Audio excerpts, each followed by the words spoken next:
Assalamualaikum warahmatullahi wabarakatuh. Halo sahabat guru dimanapun Anda berada.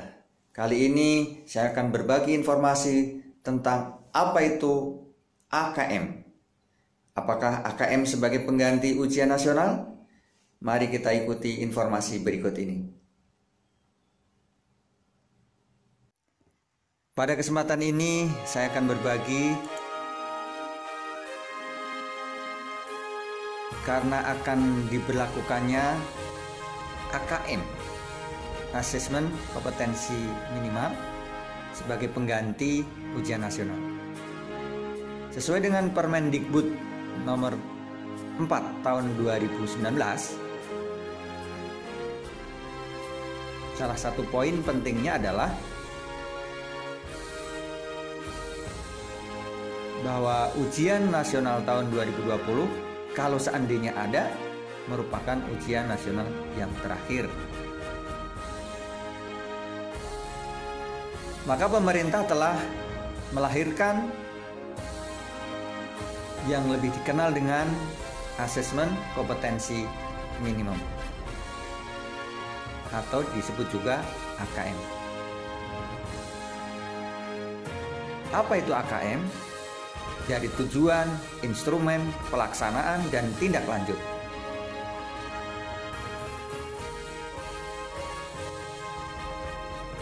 Baik, Bapak dan Ibu guru,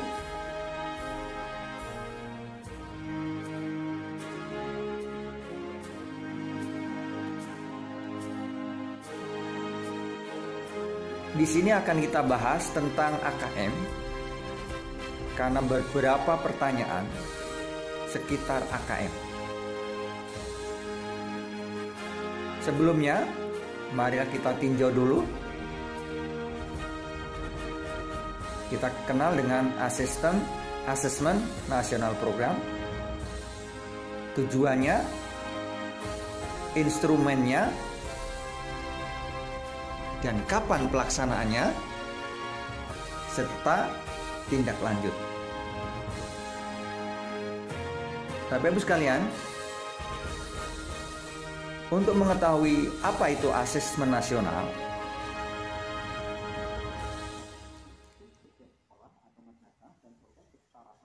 asesmen nasional adalah program penilaian terhadap mutu setiap sekolah, madrasah, dan program kesetaraan pada jenjang dasar dan menengah yang dinilai berdasarkan hasil belajar murid yang mendasar. Di antaranya adalah literasi, numerasi, dan karakter. Jadi tujuannya adalah program ini adalah dititik beratkan pada literasi, numerasi, dan karakter.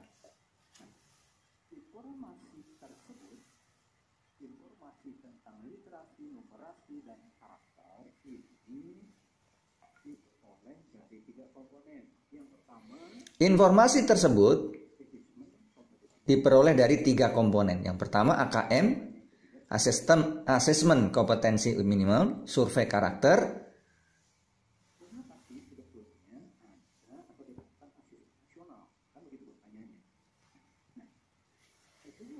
Asesmen nasional perlu dilakukan untuk meningkatkan mutu pendidikan.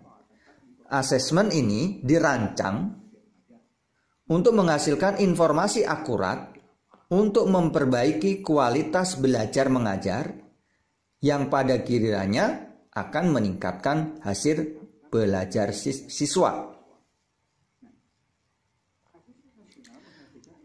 Asesmen nasional menghasilkan informasi diantaranya perkembangan mutu dari waktu ke waktu.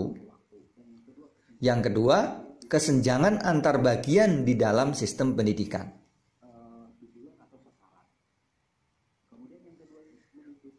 Menunjukkan pengembangan kompetensi dan karakter siswa.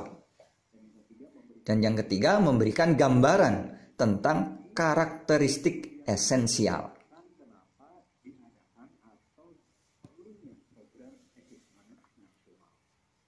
Mengapa perlu diadakan asesmen nasional? Apakah asesmen nasional menentukan kelulusan peserta didik? Tentu saja jawabannya tidak. Asesmen nasional tidak menentukan kelulusan Asesmen nasional diberikan kepada murid bukan di akhir jenjang satuan pendidikan. Asesmen nasional tidak digunakan untuk menilai peserta didik. Asesmen nasional tidak akan memuat skor atau nilai peserta didik secara individual.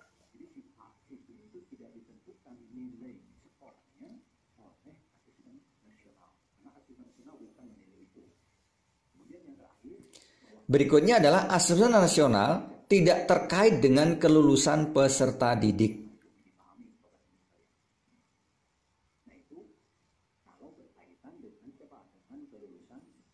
Ini hubungannya dengan kelulusan siswa.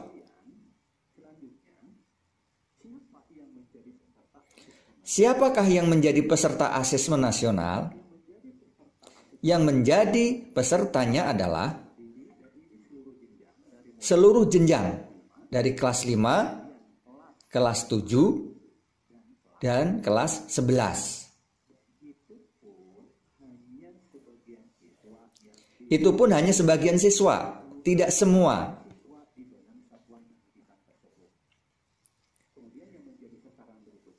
Sasaran berikutnya adalah program PKBM, program kesetaraan.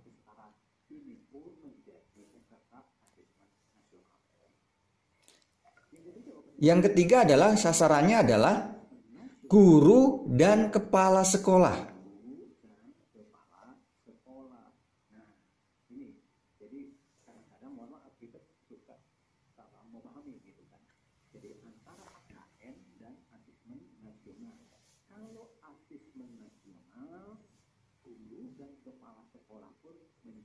Jadi AKM, asesmen nasional, guru dan kepala sekolah sebagai peserta. Informasi dari peserta didik, guru dan kepala sekolah diharapkan memberikan informasi yang lengkap tentang kualitas proses dan hasil belajar di setiap satuan pendidikan.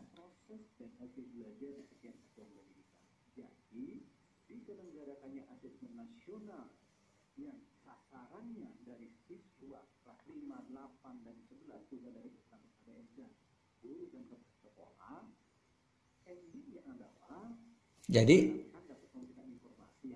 endingnya adalah kegiatan ini adalah memberikan informasi yang lengkap. Mengapa asesmen nasional hanya diikuti oleh sebagian murid?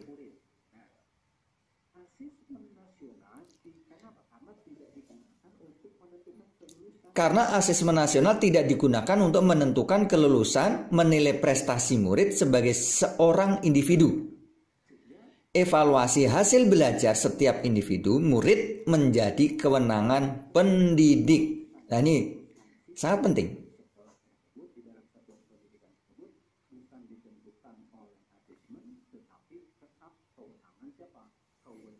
Jadi siswa itu ditentukan kelulusannya bukan karena asesmen.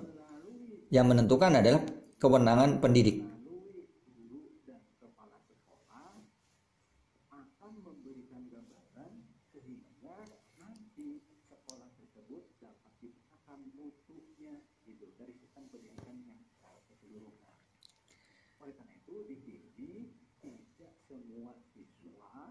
Asesmen nasional merupakan cara untuk memotret dan memetakan kondisi sekolah.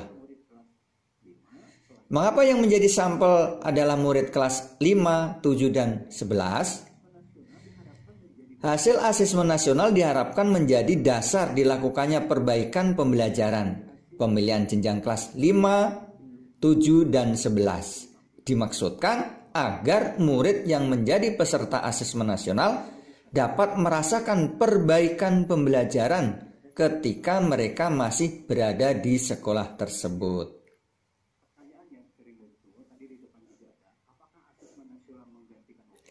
Apakah asesmen nasional menggantikan UN?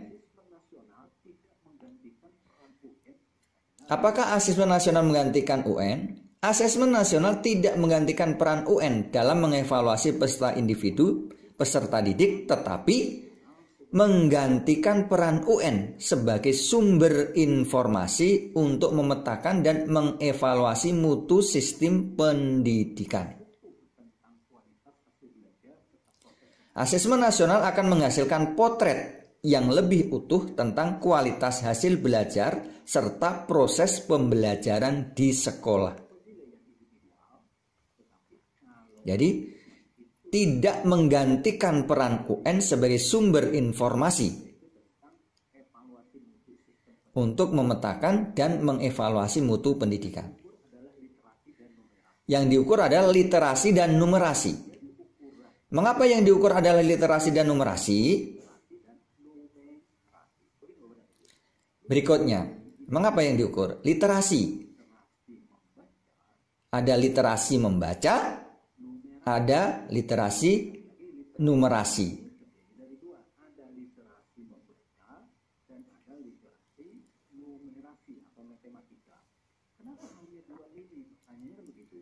Karena dua kompetensi dasar ini yang diperlukan siswa terlepas kedepannya bercita-cita menjadi apa.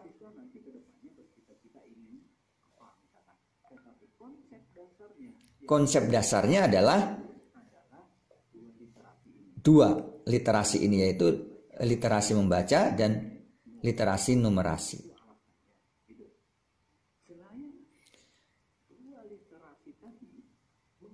Mengapa asesmen nasional juga mengukur karakter murid? Selain nilai-nilai kognitif, maka asesmen nasional juga mengukur nilai-nilai yang non kognitif, yaitu apa? Sikap. Ya, yang dinilai diantaranya adalah sikap, nilai keyakinan, serta perilaku. Tujuan daripada diselenggarakannya atau adanya program asesmen nasional. Sekarang kita masuk ke bagian kedua, yaitu tentang apa? Tentang instrumen. Sekarang berikutnya adalah tentang instrumen. Ada sebuah perbedaan antara ujian nasional dan AKM. Dari jenjang penilaian, dari jenjang ujian nasional SMP, MTS, SMA, MA, dan SMK.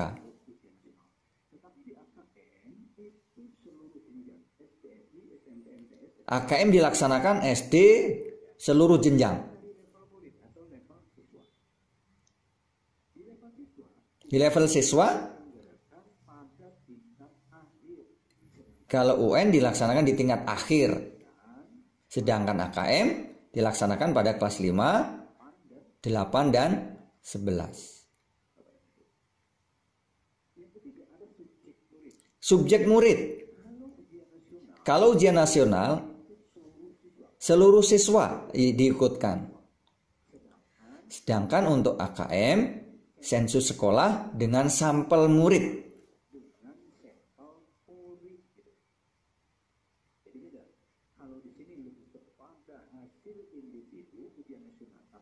Ujian nasional berhubungan dengan hasil individu. Kalau itu adalah yang lain, untuk AKM adalah sensus sekolah dengan sampel murid. Berikutnya adalah tingkat jenis tes.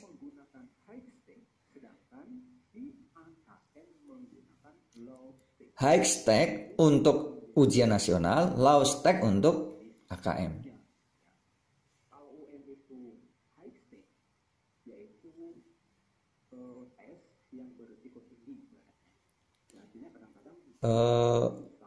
UN high stakes itu yang dimungkinkan mungkin berisiko tinggi ya.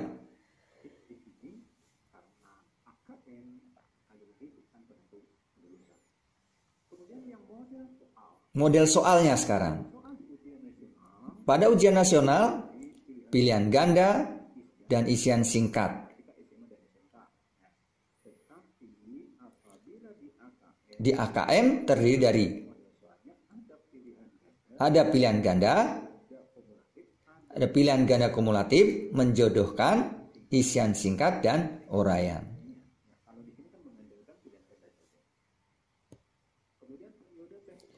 Periode tes per murid.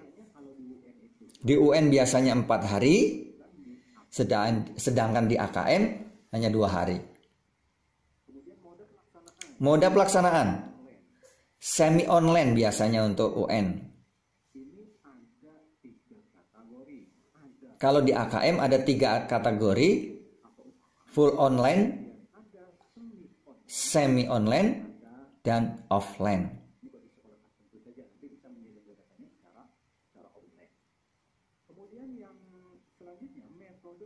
Metode penilaian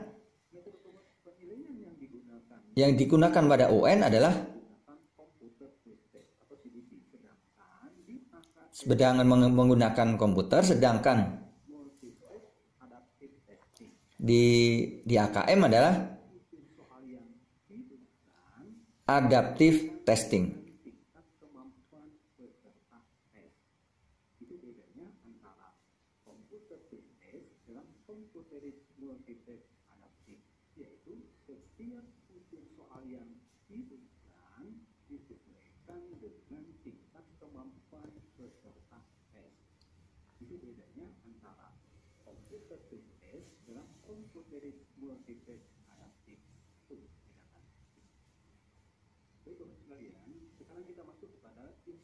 Berikutnya adalah instrumen.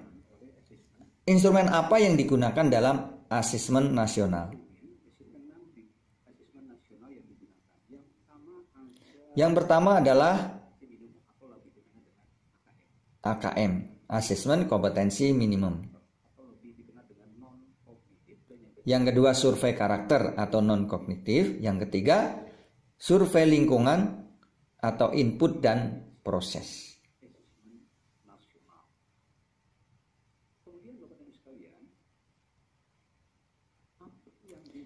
Apa yang dimaksud dengan minimum pada AKM? Asesmen kompetensi minimum atau AKM dilakukan untuk mengukur literasi membaca dan numerasi matematika. Targetnya adalah konten yang bersifat esensial dan berkelanjutan. Tidak semua konten diujikan, jadi sifatnya minimum.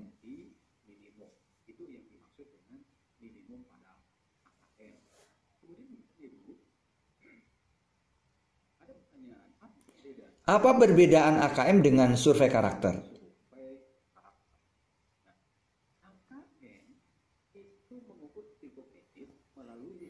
AKM mengukur hasil kognitif melalui literasi membaca dan numerasi. Sedangkan survei karakter mengukur hasil belajar emosional atau pelajaran Pancasila. Berkebinekaan global, bergotong royong, bernalar kritis, dan kreatif.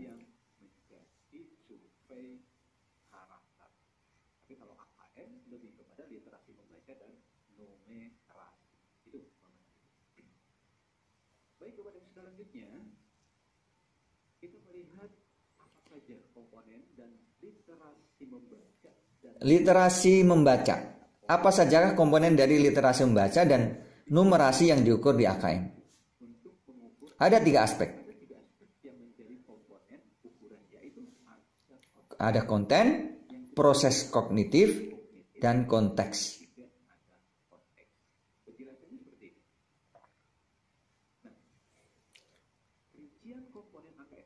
Rincian komponen AKM. Literasi membaca dan numerasi. Kontennya lebih pada teks, informasi, dan sastra. Jangan numerasi, aljabar, bilangan, geometri, pengukuran, dan data dan ketidakpastian. Sedangkan proses kognitif, literasi membaca menemukan interpretasi dan integrasi, evaluasi dan refleksi informasi, sedangkan numerasi pemahaman, penerapan, dan penalaran. Yang ketiga adalah konteks. Pada literasi membaca, personal, sosial budaya, dan saintifik, sedangkan numerasi personal, sosial budaya, dan saintifik.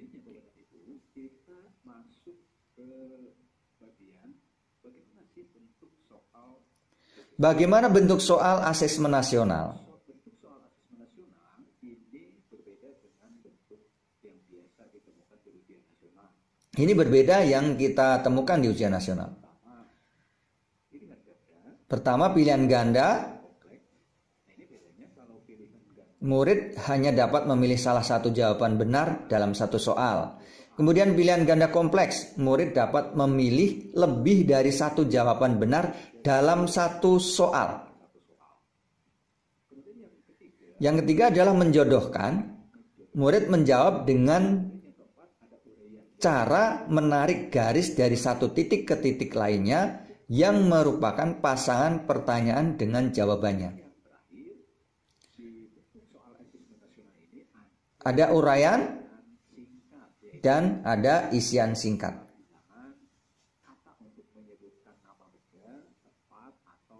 Sudah terbiasa ya, murid dapat menjawab berupa bilangan kata untuk menyebutkan nama benda, tempat, atau jawaban pasti lainnya.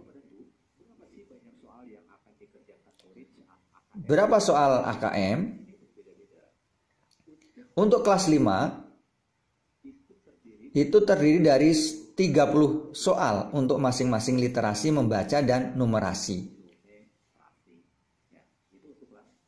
Untuk kelas 5. Untuk kelas 8 dan 11 terdiri dari 36 soal untuk masing-masing literasi membaca dan numerasi.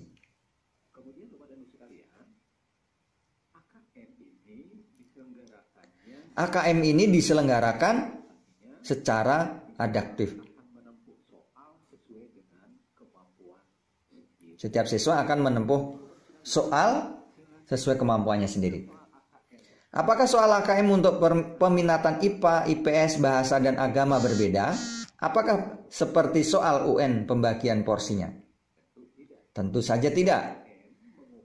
AKM mengukur kompetensi mendasar yang perlu dipelajari semua murid tanpa membedakan peminatannya. Oleh karena itu, seluruh murid akan mendapat soal yang mengukur kompetensi yang sama. Kemudian Bapak dan sekalian, kita akan melihat contoh-contoh soal AKM dan proses pembelajarannya. Contoh-contoh soal dalam AKM dan pembelajaran. Apakah ada contoh-contohnya? Ya, kita lihat ini di laman ini. Pusmenjar ya. Sudah sering kita dengarkan. Di sana ada biasanya ada menu-menu ya.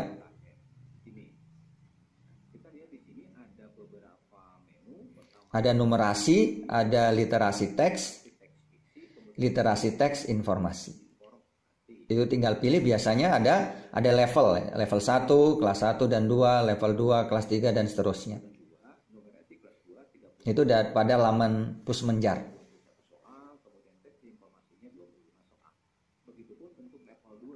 Ada numerasi kelas 2 ada 31 soal, literasi teks visi 21 soal, literasi teks informasi 25 soal. Berbeda-beda level pembelajarannya. Adapun kalau kita ingin melihat yang lebih ini tinggal kita buka satu-satu ini ya kan numerasi. Nah, numerasi ini bisa kita buka satu-satu saja. Nah, contoh misalkan di level pembelajaran 1 untuk kelas 2. Ini bahasannya bilangan misalkan. Representasinya apa? Mulai bilangan caca, memahami angka sederhana misalkan. Begitupun untuk kelas 4, kelas 6. Biasanya kelas 4 juga, kelas 6 ada tingkat level pembelajaran.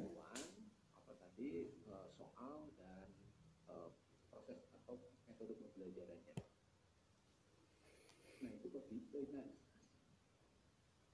Nah itu Bapak dan Ibu, bahasan kita di bagian 2 yaitu tentang instrumen. Inilah instrumen dari AKM. Bagian ketiga yaitu apa? Pelaksanaan. Nah, kita pada bagian 3 yaitu pelaksanaan. Siapa saja yang harus mengikuti asesmen nasional?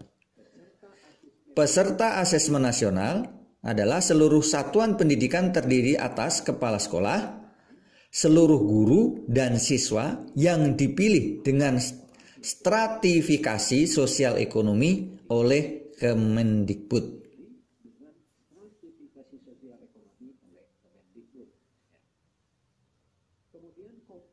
Komposisinya adalah jenjang SD atau MI kelas 5 maksimal 30 siswa, jenjang SMP atau sederajat, SMA dan SMK maksimal 45 murid setiap satuan pendidikan.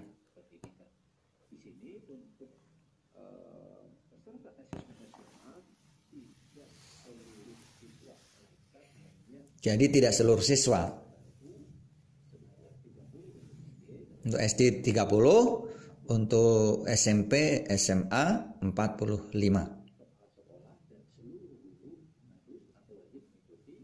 Kepala sekolah dan seluruh guru wajib mengikuti.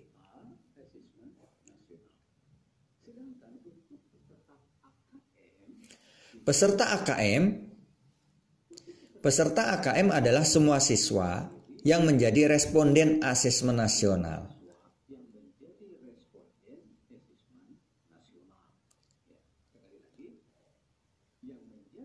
Yang menjadi peserta AKM adalah semua siswa yang menjadi responden asesmen nasional. Sedangkan guru maupun kepala sekolah tidak mengerjakan AKM.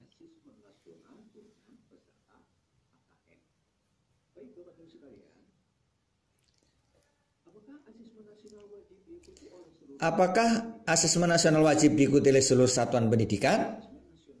Iya. Asesmen nasional dilaksanakan di seluruh sekolah, madrasah maupun PKBM di wilayah Indonesia, termasuk bagi satuan pendidikan yang jumlah siswanya kurang dari 45 bagi SMP MTS, SMA, SMK, atau 30 siswa di tingkat SD.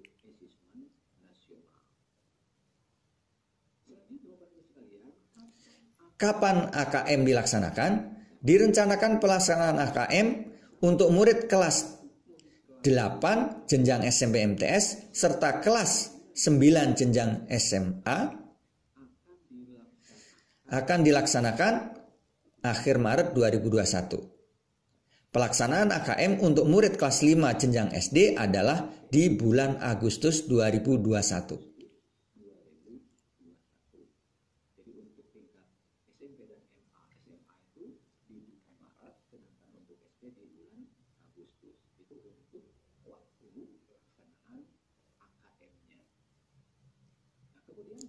Berapa lama waktu pelaksanaan asesmen nasional? Asesmen nasional terdiri atas 1. AKM, yang kedua survei karakter, dan yang ketiga survei lingkungan belajar. Pelaksanaan asesmen nasional untuk murid akan dilaksanakan selama 2 hari. Hari pertama untuk asesmen literasi membaca dan survei karakter, sedangkan hari kedua untuk asesmen numerasi dan survei lingkungan belajar. Alokasi waktu asesmen. Alokasi sesi asesmen survei berbeda untuk murid kelas 5, 8, dan 11.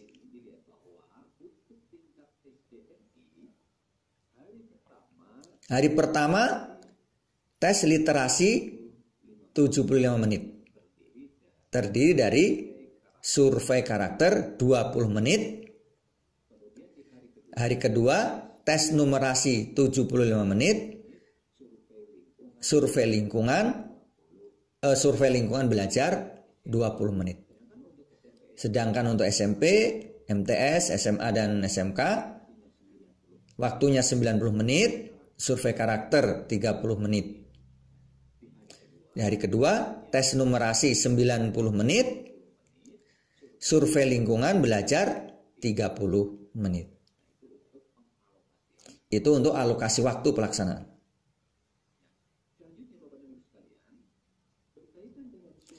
Berkaitan dengan lingkungan belajar, survei lingkungan belajar.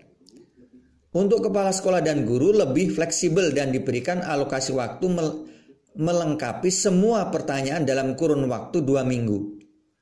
Pengerjaan angket dan oleh kepala sekolah maupun guru dilakukan secara daring tanpa pengawasan. Selanjutnya, apakah akan diadakan uji coba AKM dan survei? Uji coba akan dilaksanakan 1 bulan sebelum pelaksanaan AKM melalui mekanisme gladi bersih.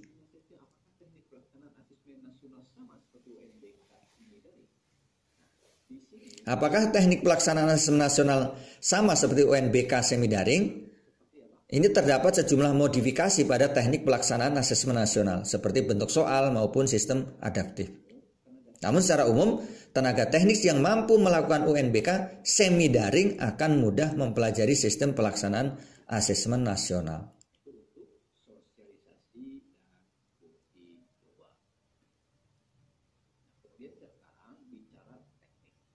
Sekarang teknik. Bagaimana apabila terdapat guru yang tidak mengikuti survei lingkungan belajar? Kemdikbud memberikan alokasi waktu 2 minggu untuk guru mengisi survei lingkungan belajar. Diharapkan dalam tenggat waktu tersebut semua guru akan berpartisipasi. Setiap guru di dalam survei lingkungan belajar akan mempengaruhi akurasi gambaran umum iklim belajar dan iklim satuan pendidikan.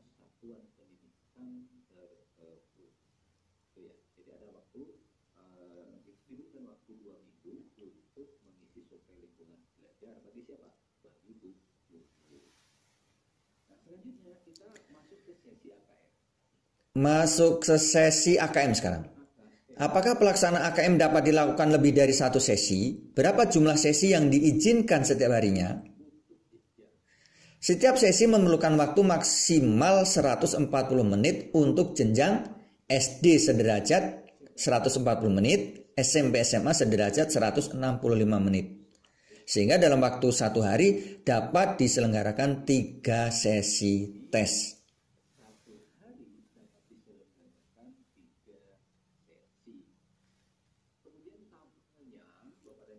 Tabel sesi AKM. SD sederajat, hari ke-1, sesi 1. Ini Bapak teman-teman, sahabat guru bisa dilihat.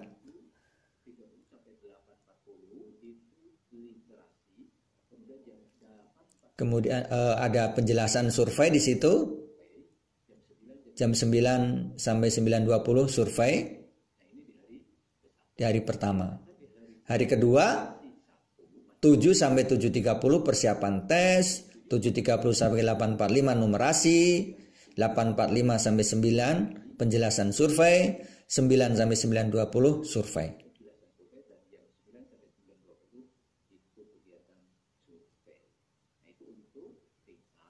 Untuk tingkat SD. Untuk tingkat SMP, SMA, SMK sederajat.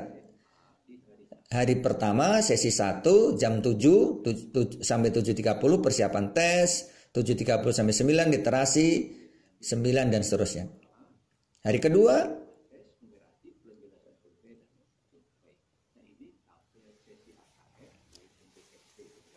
AKM baik SD, SMP, SMK. Sesi kedua mulai dari jam 10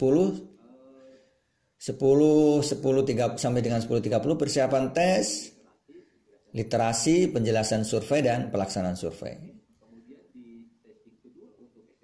Sesi yang kedua untuk SMP, SMA, persiapan, literasi, sama penjelasan survei sampai dengan pelaksanaan survei.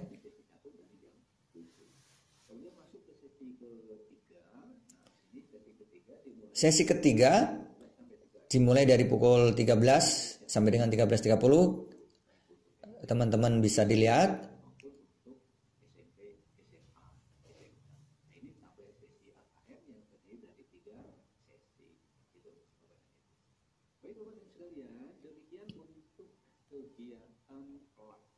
Inilah kegiatan pelaksanaannya. Sekarang kita masuk bagian akhir, yaitu tindak lanjut. Bagaimana cara AKM memotret kemajuan proses belajar? Laporan AKM akan memberikan potret level kompetensi, level kompetensi murid di setiap satuan pendidikan pada literasi membaca dan numerasi. Hasil antar tahun dapat diperbandingkan dan dijadikan salah satu indikasi kemajuan proses belajar di setiap satuan pendidikan.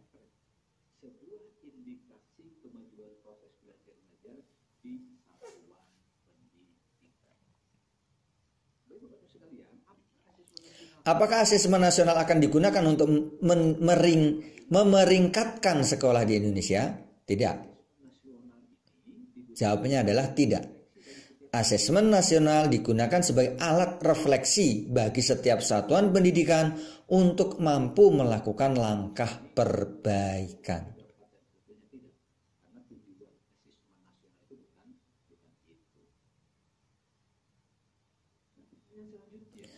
Apakah ada nilai atau skor minimal dalam AKM? Juga tidak ada. AKM melaporkan persentase murid dalam setiap level kompetensi. Diharapkan semua murid mencapai level kompetensi cakap atau mahir. Ukurannya situ aja. Tidak ada skor ya. Apakah murid yang sama yang pernah mengikuti tes AKM bisa mengulang kembali tes AKM jika nilainya rendah? Tidak, karena AKM tidak bertujuan untuk mengukur kompetensi di tingkat individu murid. Dapatkah murid kelas 11 boleh mengetahui hasil AKM-nya? Juga tidak. Setiap guru dapat memetakan kemampuan muridnya menggunakan instrumen AKM kelas. Hasil AKM nasional akan melaporkan pada level sekolah, bukan pada level individu.